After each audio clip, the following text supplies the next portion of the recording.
Gunung Tidar merupakan gunung yang terletak di tengah kota Magelang. Gunung dengan ketinggian 503 mdpl itu memang identik dengan akademi militernya karena mencetak para pejuang Sabta Marga. Tapi, ada mitos yang berkembang di masyarakat Jawa, terutama tentang asal-usulnya Gunung Tidar itu. Lalu, bagaimana kisahnya?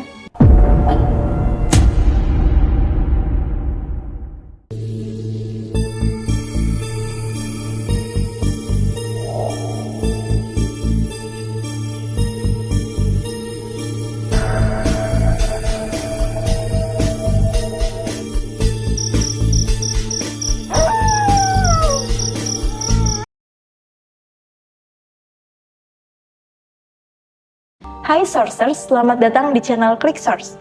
Dan sekarang kita berada di segmen LMD, Lorong Misteri Dunia. Segmen di mana kita akan membahas dunia-dunia yang penuh misteri yang bisa bikin bulu kuduk kita merinding. Di episode kali ini, kita akan membahas sejarah dan mitos Gunung Tidar yang menjadi pakunya tanah Jawa. Sourcers, konon katanya Gunung Tidar ini merupakan pusat kerajaan gaib di Pulau Jawa karena dihuni oleh bangsa jin. Makanya, banyak mitos yang berkembang di masyarakat jika seseorang memasuki area Gunung Tidar dipastikan akan meninggal.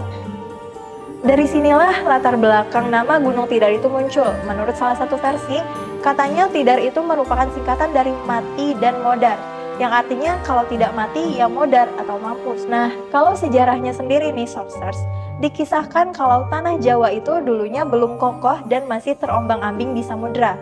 Salah satu cara agar Pulau Jawa bisa tenang adalah dengan dipaku di tengah pulaunya.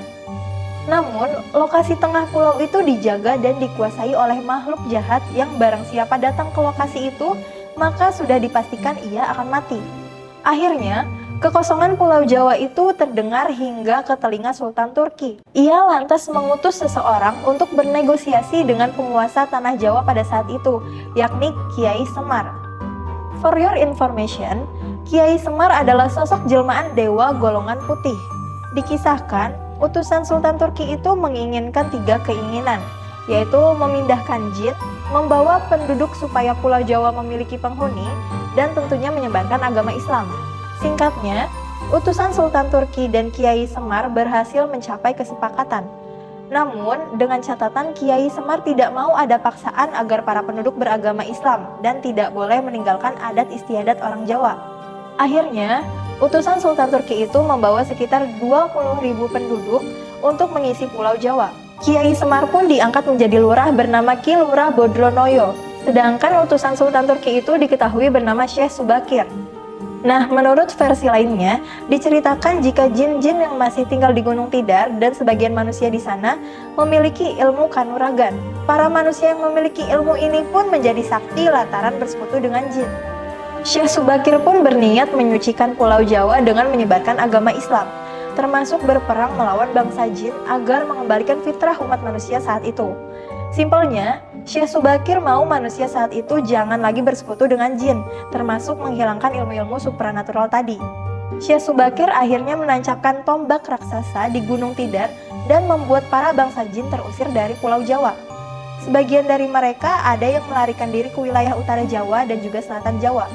Sebagai informasi, makam Kiai Semar dan Syekh Subakir ada di area Gunung Tidar ini loh Sourcers. Kemudian, ada pula mitos yang mengatakan bahwa Gunung Tidar ini tidak boleh ditanami palawija. Selain itu, masyarakat juga tidak boleh membuat sumur di sekitar gunung karena merupakan sumber air yang terhubung langsung dengan samudera.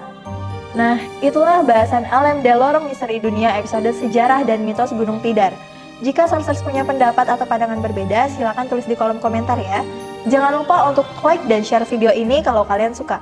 Sampai bertemu di episode Lorong Misteri Dunia selanjutnya.